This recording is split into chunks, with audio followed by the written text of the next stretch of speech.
Hello friends, welcome to the free online coaching for PG entrance exams, AMO entrance exams and other entrance exams।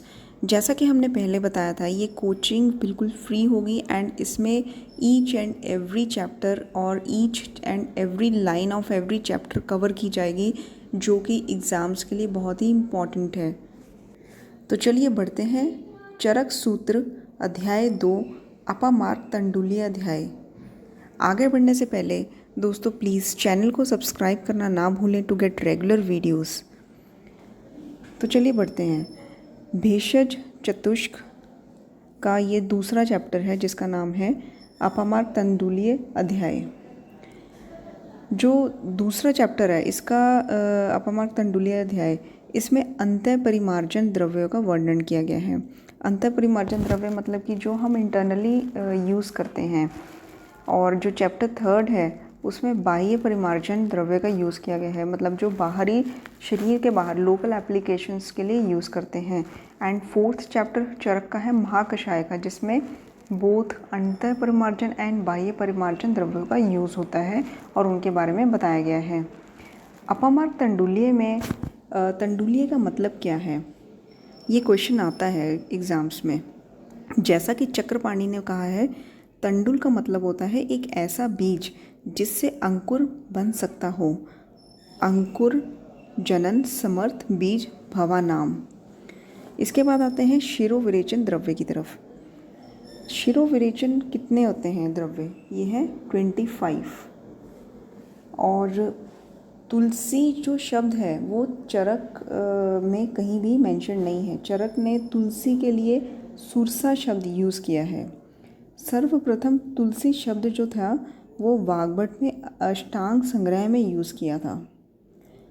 गौरव शीर्षय शूले पीनसे अधोव भेद के, ये किसके लिए कहा गया है?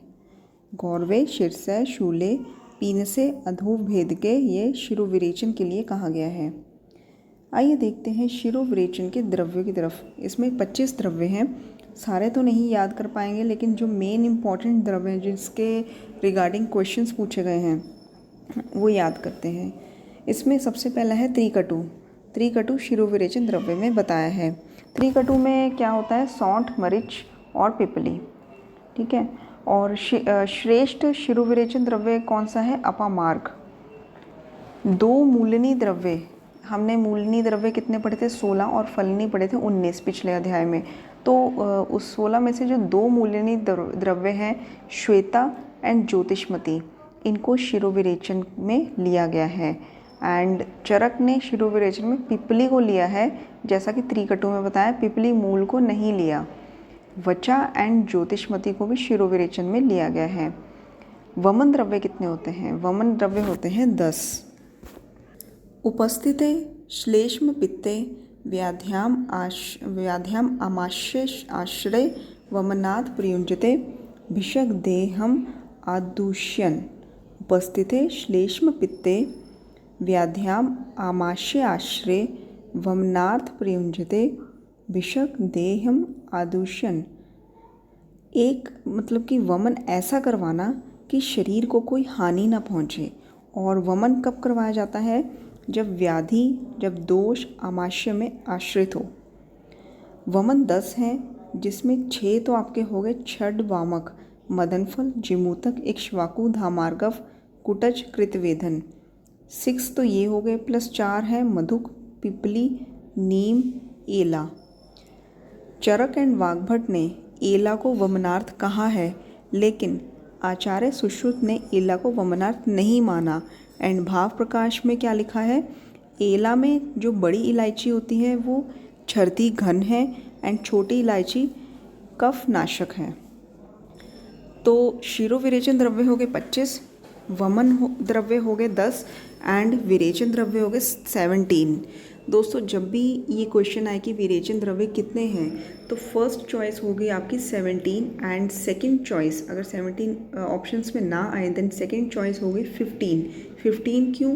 क्योंकि इसमें जो त्रिफला बताया गया है विरेचन द्रव्य में, उसमें हरड़, बहेड़ा, आंवला, अगर इंडिविजुअली हम सेपरेटली काउंट करते हैं देन ये जो विरेचन द्रव्य हैं इनकी काउंटिंग हो जाती है 17। अगर हमको त्रिफला हम एक ही लेते हैं, अलग अलग काउंट नहीं करते हैं, तो इसकी जो द्रव्य की संख्या हो जाती है 15। ठीक है, first choice is 17 and then second choice will be 15। वचा किस में आता है? वचा आता है शिरोविरेचन में, बट चरक विमानस्थान 8 में वचा अपामार्ग तंडुलीय में विरेचन में आता है एंड चरक विमानस्थान 8 में वचा को शिरोविरेचन में काउंट किया गया है। पक्वाशय में दोष हो तो विरेचन करवाना चाहिए, आमाशय में दोष हो तो वमन कराना चाहिए। शिरोविरेचन में श्रेष्ठ है अपमार्ग एंड विरेचन में श्रेष्ठ है त्रिव्रत मूल। एंड जो चरक कल्प स्थान में 2 अध्याय हैं वमन और विरेचन के लिए, तो उसमें वमन द्रव्य 6 बताए हैं, विरेचन द्रव्य 9 बताए हैं। तो जो इसमें 17 विरेचन द्रव्य बताए हैं, उसमें 9 जो हैं कल्प स्थान वाले बताए हैं। आगे बढ़ते हैं। आस्थापन या निरुवस्थी में कितने द्रव्य होते हैं? 29। उदावर्त विभंदेश युंजा आदास्थापनेषु च। उदावर्त विभंदेश युंजा आदास्थापनेषु च, ये किसके लिए बोला गया है? आस्थापन द्रव्य के लिए। शिरोविरेचन में श्रेष्ठ है अपमार्ग एंड वमन में श्रेष्ठ है मदन फल। अपामार्ग तंडुलीय अध्याय में वमन में मदन फल को श्रेष्ठ माना है। चरक सूत्र 20 में बताया गया है कि वमन में के लिए मदन आस्थापन अनुवासन उपयोगी नाम श्रेष्ठम, मतलब मदन फल वमन के साथ आस्थापन एंड अनुवासन के लिए भी श्रेष्ठ माना गया है। एंड इवन चरक सिद्धि स्थान में भी मदन फल को आस्थापन के लिए श्रेष्ठ माना है। एरंड किस में आता है? आस्थापन द्रव्य में। एक क्वेश्चन द्रव्य गुण में ये भी पूछ लेते हैं कि पाटला का प्रयोज्यांक कौन सा है? इसका आंसर है मूल एंड त्वक। और जो हमने बताए हैं आस्थापन एंड निरुवस्थी में 29 द्रव्य होते हैं, सेम 29 द्रव्य अनुवासन में भी यूज़ होते हैं। अनुवासन, आस्थापन या निरुवस्थी कॉमन जो 29 द्रव्य हैं ये कौन कौन से हैं? इसमें आपके आ जाते हैं 10 द्रव्य दशमूल के, 5 लवण हो गए, चतुष स्नेह हो गए, और इसके अलावा मदन, पलाश, पुनर्नवा, गुड़ूची, एरंड, यव, बला, कोल, कुलत, कृतन, ये सारे आस्थापन में आ गए 29। 10 द्रव्य दशमूल के, 5 लवण, चतुष स्नेह, ठीक है, 19 तो ये हो गए, और बाकी मदन फल, पलाश, पुनर्नवा, गुड़ूची, एरंड, यव, बला, कोल, कुलत, कृतन। दोस्तों एक बार रिवीजन कर लेते हैं। त्रिफला विरेचन द्रव्य में आया है, त्रिकटु शिरो विरेचन में आया है, इसमें कोई कन्फ्यूजन ना होना चाहिए। दशमूल आस्थापन अनुवसन में आया है, पिपली शिरो विरेचन में और वमन में आया है। मदन फल वमन अनुवासन आस्थापन में। और इसके बाद चलते हैं पूर्व कर्म की तरफ। पूर्व कर्म दोषों के उत्कृष्ट हो जाने पर स्नेहन स्वेदन, फिर मात्रा और काल का विचार करके पंचकर्म करना चाहिए। पंचकर्म से पहले के पूर्व कर्म ये बताए गए हैं। अच्छा, एक श्लोक आता है इसमें, वो श्लोक में फिलिंग द ब्लैंक करके पूछा गया है कई बार। ताम्य उपस्थिते दोषाणाम स्नेहो स्वेदो आपादने पंचकर्माणि कुर्वती मात्रा कालो विचारेन। मतलब जैसा हमने पहले बताया कि दोषों के उत्कृष्ट हो जाने पर स्नेहन स्वेदन कराना है, पूर्व कर्म, फिर मात्रा और काल का विचार करके पंचकर्म कराना है। मतलब इसमें ये क्वेश्चन आता है कि इस श्लोक में मात्रा और काल किसके लिए यूज़ किया गया है? तो आंसर है पंचकर्म के लिए। तामे उपस्थिते दोषाणाम स्नेह स्वेदो उपादने पंचकर्माणि कुर्वती मात्रा कालो विचार्यन, मात्रा काल का विचार करके पंचकर्म प्रयुक्त करवाना चाहिए। पूर्व कर्म कौन से हुए? स्नेहन एंड स्वेदन। युक्ति का महत्व, अब यहाँ पे युक्ति का महत्व बताया है। मात्रा काल आश्रय युक्ति सिद्ध और युक्तो प्रतिष्ठिता, मतलब मात्रा काल पंचकर्मा के लिए जरूरी है, क्योंकि मात्रा और काल पे ही युक्ति डिपेंड करती है। युक्तिज्ञ व्यक्ति चिकित्सा में सफल रहता है और वो उस व्यक्ति से ऊपर माना जाता है जिसे द्रव्य का ज्ञान है, लेकिन औषधि देते टाइम योजना नहीं बनानी आती।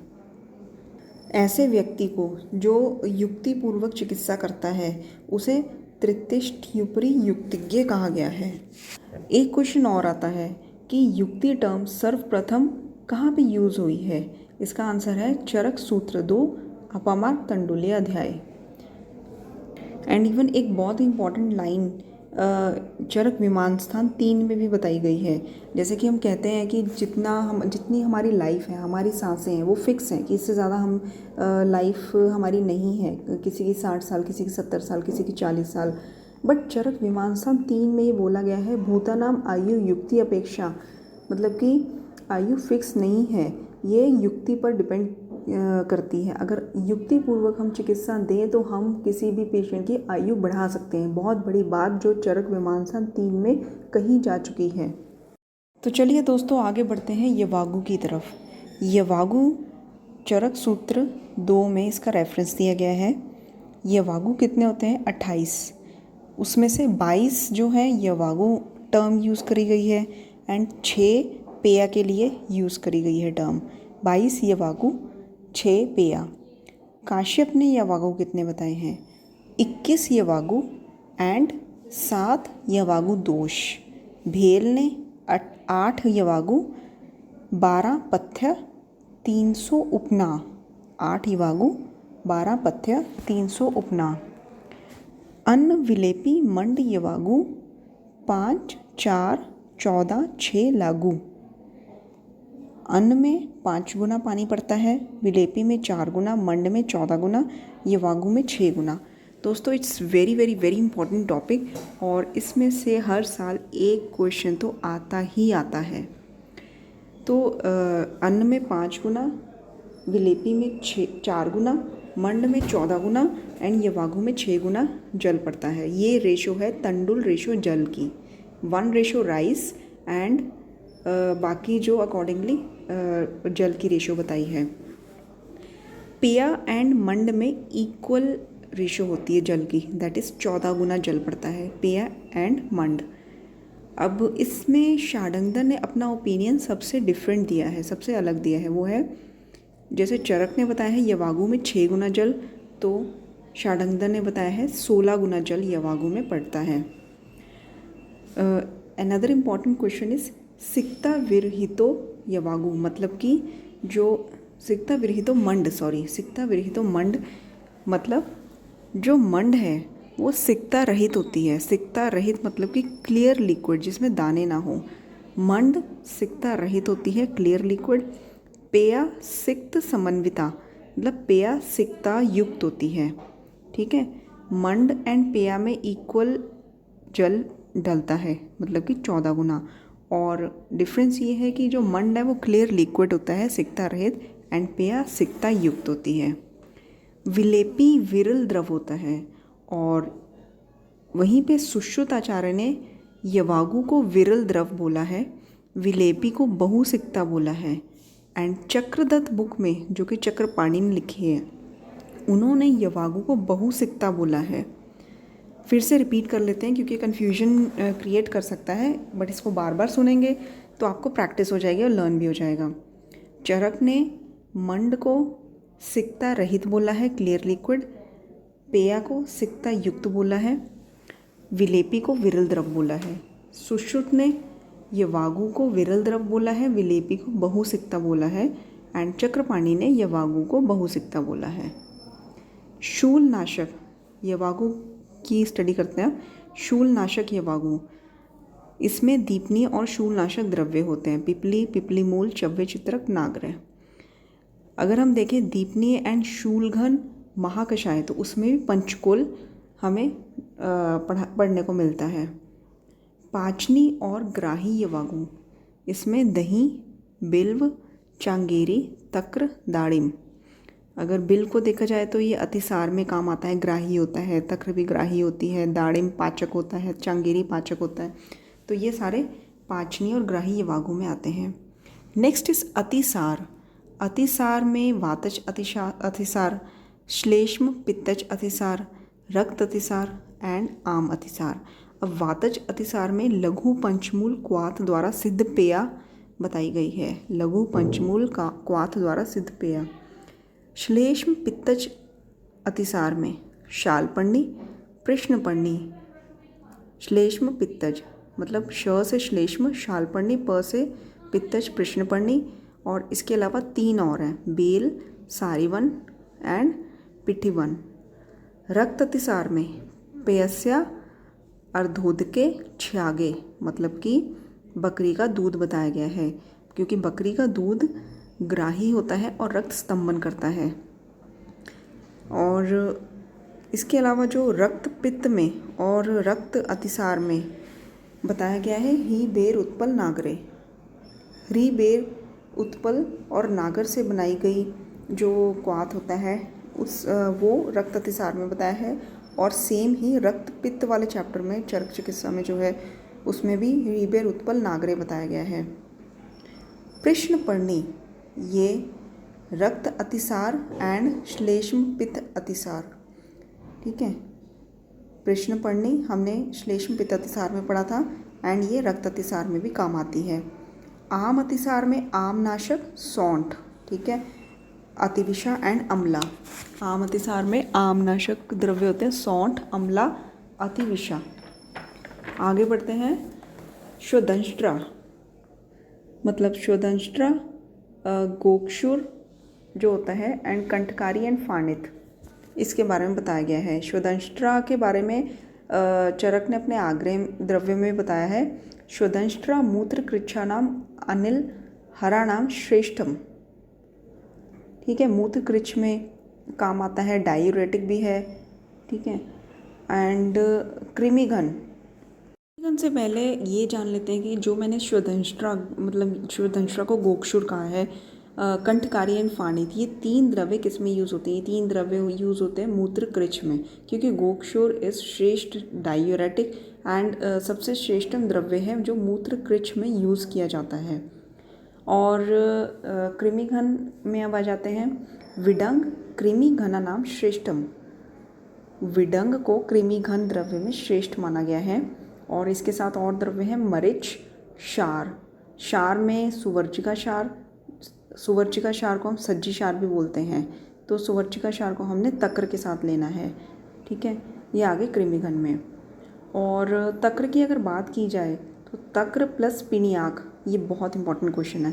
तक्र प्लस पिनियाक ये तेल व्यापद में यूज़ होते हैं, और अकेली तक्र घृत व्यापद में यूज़ होती है। नेक्स्ट इज पिपासा घन। पिपासा घन में मृदिका, सारिवा, लाजा, पिपली, मधु, नागरय, सोमराजी, बाकुची।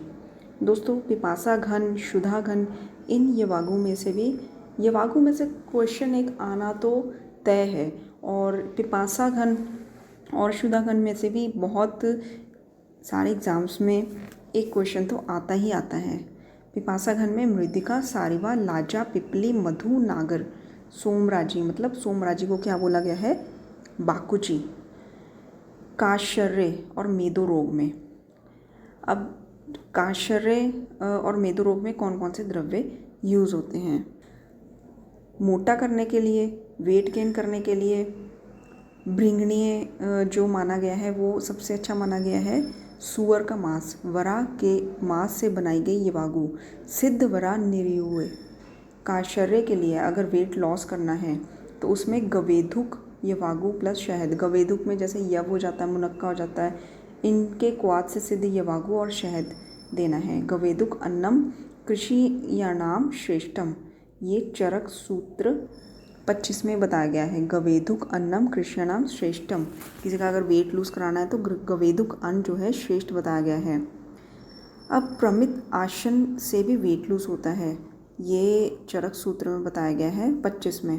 प्रमित आसन मतलब कि नपा तुला भोजन लेना, ठीक है।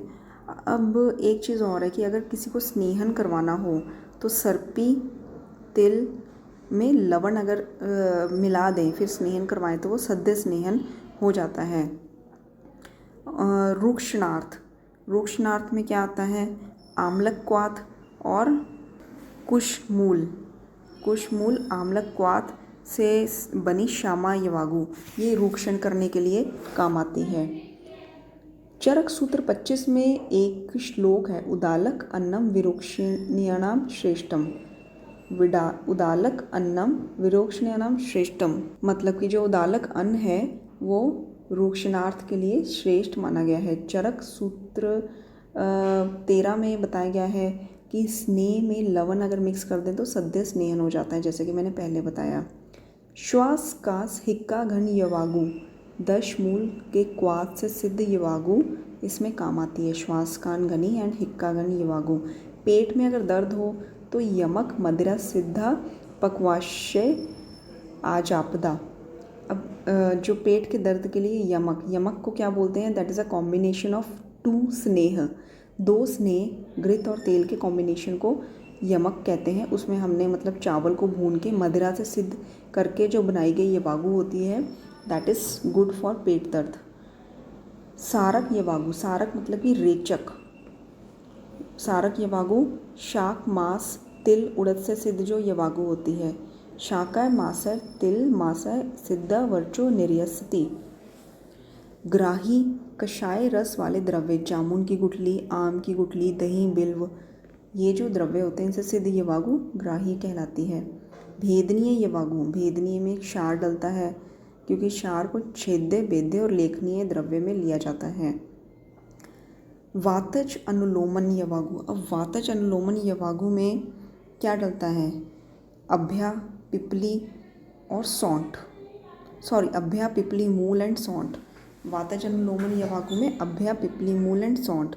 और यहीं पे शानंद ने पूर्व खंड चैप्टर 4 13 AD और भाव प्रकाश ने 16 AD, इन दोनों ने क्या बोला है कि वो द्रव्य जो मल को पकाते हैं फिर बंधनों को तोड़कर नीचे की ओर पहुंचाते हैं, उनको अनुलोमन कहते हैं। शानंद ने अनुलोमन की जो डेफिनेशन ऑफ पहले दी थी 13 AD में, उसके बाद फिर भाव प्रकाश ने दी थी 16 AD में। अनुलोमन की जो द्रव्य मल को पहले पकाते हैं फिर बंधन को तोड़ के नीचे की ओर पहुंचाते हैं, उनको अनुलोमन द्रव्य बोलते हैं। और उसमें भी उन्होंने श्रेष्ठ हरड़ को बताया है। जहाँ अनुलोमन की बात होती है वहाँ हरड़ ना आए ऐसा हो नहीं सकता, ठीक है। कई द्रव्य होते हैं जो बिना पकाए ही मल को मतलब कि बाहर निकालते हैं, लेकिन अभ्या जो होती है वो मल को पका के फिर बंधन को तोड़ के उसके बाद मल को नीचे की ओर लेकर जाती है। तो वातज अनुलोमन में अभ्या, पिपली, मूल और सौंठ बताया गया। अब अभ्या आपको कभी नहीं भूलेगा। इसके बाद घृत व्यापद में जैसे कि बताया मैंने तक्र सिद्ध यवागु एंड तेल व्यापद में जो है तक्र पिण्याक सिद्ध यवागु। अब पिण्याक क्यों बोला गया है? पिण्याक जो होता है जो पिण्याक का मतलब होता है खली, मतलब जो तेल पूरा अच्छे से निकालने के बाद जो ड्राई खली रह जाती है उसको पिण्याक बोलते हैं। वो तेल व्यापद में यूज़ करते हैं क्योंकि वो इतनी ड्राई होती है कि वो तेल को एब्जॉर्ब करने में बहुत अच्छी मानी गई है। तो तेल व्यापद में तक्र पिण्याक सिद्ध यवागु एंड घृत व्यापद में तक्र सिद्ध यवागु। तक्र प्लस सुवर्चका क्षार ये है कृमि घण में, और विषम ज्वर घण यवागु गाय मासम प्लस खट्टे अनार से सिद्ध यवागु। फिर यमक प्लस यव, इनको यमक हमने पहले बताया था स्नेह और तेल, दो तरीके के स्नेह जो होते हैं घृत और तेल। तो यमक प्लस यवागु उसमें भूनकर पिपली प्लस आंवले के क्वाथ से सिद्ध जो यवागु होती है इसको कंठ रोग के लिए बताया गया है। तक्र प्लस सुवर्चिका क्षार कृमिगण और विषम ज्वर घन यवागु में गाय का मांस लेना है और खट्टे अनार से सिद्ध यवागु। और यमक मतलब कि दो तरीके के स्नेह घी और तेल में यव को भूनकर पिपली प्लस आंवले के क्वाथ से सिद्ध जो यवागु होती है वो कंठ रोग में काम आती है। शुक्र व स्त्रोत में या फिर शूल शमनार्थ जो यवागु होती है वो कौन सी है, और वृश्य भी जिसको माना गया वो कौन सी है। जहाँ शुक्र की बात आती है वहाँ मुर्गे के मांस की बात जरूर आती है। तो मुर्गे के मांस रस से बनाई गई यवागु ताम्र चूड़ा रस से सिद्ध यवागु, ठीक है। चरक सूत्र 7 में भी शुक्र वेग धारण से जो रोग होते हैं उसमें मुर्गे का मांस यूज़ करने के लिए बताया गया है। और इसमें वृश्य दूध और घी प्लस उड़द, दूध घी उड़द, अगर क्वालिटीज़ में देखें तो उड़द और कौंच, जो कौंच भी वृश्य होता है तो उड़द और कौंच की जो क्वालिटीज़ है वो सेम ही मानी जाती हैं। मध्य रोग में पोई का साग प्लस दही से सिद्ध यवागु। शुद्धा रोग में दूध प्लस गोधा मांस रस, और इस तरह से हो जाते हैं अष्टाविंशति यवागु। चिकित्सक की योग्यताएं बताई गई हैं। चिकित्सक की 5 योग्यताएं हैं। स्मरण शक्ति संपन्न होना चाहिए, स्मरण शक्ति उसकी अद्भुत होनी चाहिए। रोगों के कारण का ज्ञाता होना चाहिए, जितेंद्रिय होना चाहिए। फोर्थ है प्रविपतिमान, मतलब कि शीघ्र निर्णय लेने वाला होना चाहिए। चिकित्सक औषधों के मिश्रण से चिकित्सा करने वाला होना चाहिए। ये 5 योग्यताएं चिकित्सक की बताई गई हैं। तो आइए दोस्तों एक बार रिवीजन कर लेते हैं। पंचमूल दीपन और शूलगन में, पंचकोल है जो दीपन और शूलगन में, लघु पंचमूल वातज अतिसार में, दशमूल कास श्वास में, और षडूष्ण मतलब कि पंचकोल प्लस मरीच दीपनीय और शूल प्रशमन में, गोमांस विषम ज्वर, वरा मांस भृंगणीय, मुर्गे का मांस शुक्रवै स्त्रोत, गोधा शुधा में, यमक प्लस मदिरा पक्वाशय रुजा में, और यमक प्लस यव कंठे में। तो दोस्तों आज के लिए इतना ही था। आई होप आपको ये वीडियो सुन के अच्छा लगा होगा, यूज़फुल लगा होगा। चैनल को सब्सक्राइब करना मत भूलिए। Thank you so much for watching.